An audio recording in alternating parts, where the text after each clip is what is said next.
नमस्कार, मैं नेहा स्वागत करती हूँ आपका न्यूज रांची मेल में। और इस वक्त मैं मौजूद हूँ आजसू कार्यालय में, जहां मैं बता दूं आपको कि आजसू कार्यालय में आज आजसू सुप्रीमो सुदेश महतो की अध्यक्षता में काफी छात्र छात्राओं ने आजसू का दामन थामा, जिसकी स्वागत सुदेश महतो ने खुद से की माला अर्पण कर किया। उन्होंने फूल बुके दे करके भी उनका स्वागत किया और कई ऐसी बातें भी कही।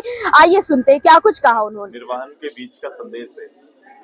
पार्टी को अपने विचारों के नजदीक पाने वाले लोग पार्टी के लिए संगठित हो रहे हैं और इस राज्य के लिए भी एक अच्छा अवसर है जब क्योंकि कुछ लोग पेशेवर रूप से राजनीति करते हैं, जिनका पेशा राजनीति नहीं है लेकिन राज्य के लिए चिंता करने वाले लोग भी एक प्लेटफॉर्म में आ रहे हैं। ये एक बहुत ही पॉजिटिव संदेश है। और यंग लोग हैं जिनकी पृष्ठभूमि कोई एमएलए एमपी के रूप में है नहीं, लेकिन उन्हें अब प्रतीत होता है कि उन्हें राजनीति में दखल देना चाहिए, अब उनके विचारों को भी राजनीति में आना चाहिए और एक पटकथा राज्य के लिए आने वाले एक अच्छे भविष्य के निर्माण में उनकी भूमिका तय होनी चाहिए। ऐसे लोग आज आपको प्लेटफॉर्म में दिख रहे हैं, जिनके लिए लोग सोचते थे कि ये केवल वोटर है, अब वो वोटर खुद खड़ा हो रहे हैं। उनको लग रहा है कि राज्य के लिए अब समय आ गया खड़ा होने का, एकजुट होने का, और आजसू केवल इनके लिए प्लेटफॉर्म तैयार कर रही है। आज मंत्रिमंडल का विस्तार क्या लगता है? आप बोलो, राज्य के बारे में इतनी बड़ी आबादी को उसका इंतजार नहीं है।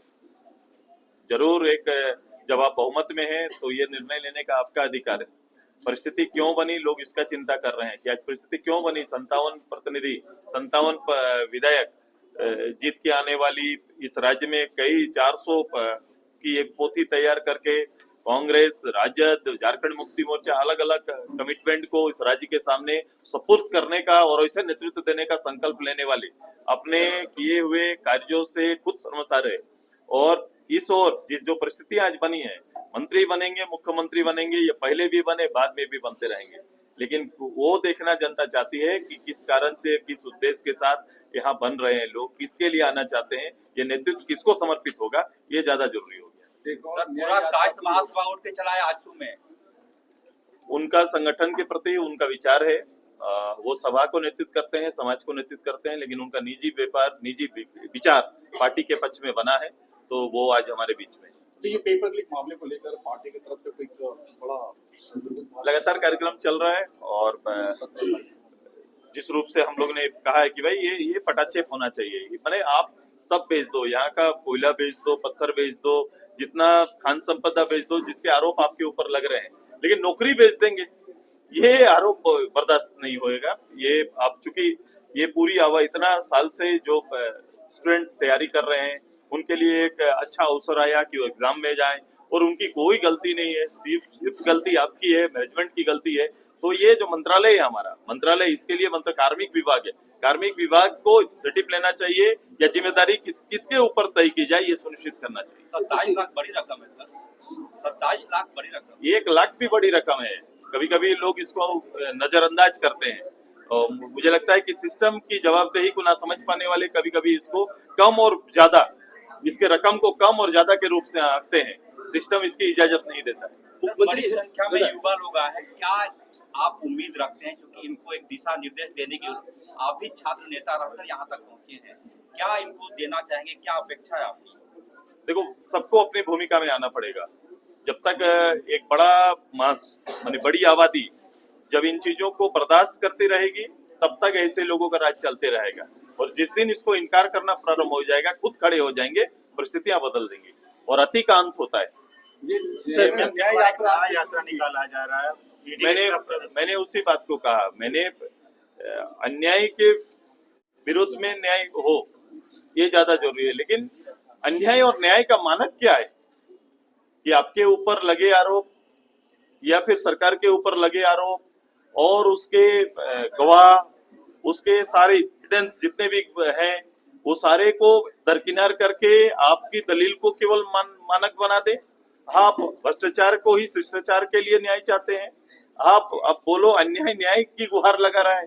ये परिस्थिति बनी हुई है और कुछ लोग भी केवल दलीय भाव से और बहुमत के भाव से राजनीतिक प्लेटफॉर्म में केवल इन चीजों को बड़ा बोल देना ही बड़ा चीज है या बड़ा विषय है या बड़ा एजेंडा या फ्रंट लाइन खुल जाएगा, ऐसा होता नहीं है। सभी लोग देख रहे हैं। राजनीति केवल कुछ लोगों के लिए नहीं है, चुने हुए प्रतिनिधि केवल उसके वाहक हो सकते हैं, लेकिन राजनीति हर किसी के जीवन को प्रभावित करती है, और किसी के जीवन को अगर प्रभावित राजनीति कर रही है तो उसको विचार करने का हक है, अपनी बात और उसका मूल्यांकन करने का हक है। ज्यादा पेपर लीक मामले में चंपई सोरेन लगातार कह रहे हैं कि जो एसआईटी जांच कर रही है वो अच्छे से कर रही है, सही डायरेक्शन में, बावजूद इसके आप लोगों की तरफ से सीबीआई की मांग है, क्या एसआईटी पर भरोसा यकीन नहीं?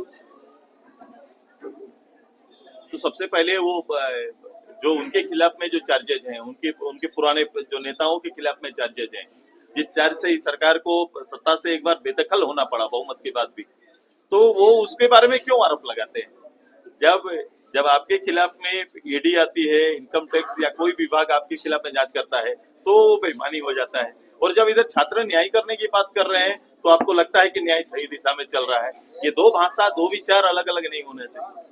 सर, हेमंत पार्ट 2 में ज्यादा मेहनत करने की जरूरत है आपको कि कम मेहनत करने की जरूरत है? देखो, ये मैं कभी भी इस सब चीजों से उल्लासित नहीं होता हूँ। मैं खुद को कोसता हूँ क्या परिस्थिति हो गई राज्य की। मैं इस घटना को मैं जीत और हार नहीं देखता। मैं एक बड़ा स्पष्ट रहता हूँ। मैं इस विषय में मैं देखता हूँ कि एक लड़ा हुआ भूमि जहाँ लंबा संघर्ष हुआ है, जहाँ के लोगों ने यातनाएं सही है, और वहां से पनपा हुआ ये उस विचारों के इर्द गिर्द पलने वाला जो नेतृत्व है आज किस कदर गिर सकता है, ये सोचना, ये मेरे लिए बहुत बड़ा विषय है। दादा, एक सवाल इसी में, जेएमएम की तरफ से यह आरोप है कि हेमंत सोरेन को इन ह्यूमन एनवायरनमेंट में रखा गया है, अमानवीय हालत में रखा गया है, तहखाने में रखा गया है। उनको अधिकार है कोर्ट में इस बात को रखने का। अगर किसी के साथ भी ऐसा होता है तो कानून बड़ा स्पष्ट है कि किस हद तक किस रूप से पूछताछ की जाएगी और किस रूप से उसके साथ व्यवहार किया जाएगा, ये सारा क्लियर है, डिक्लेयर है। चाहे वो राजा रहे या प्रंक रहे, कोई भी किसी के साथ भी अगर राजा साहब को इसको लेकर तकलीफ है तो कोर्ट बिल्कुल उनका सुनेगा। पंकज श्रीवास्तव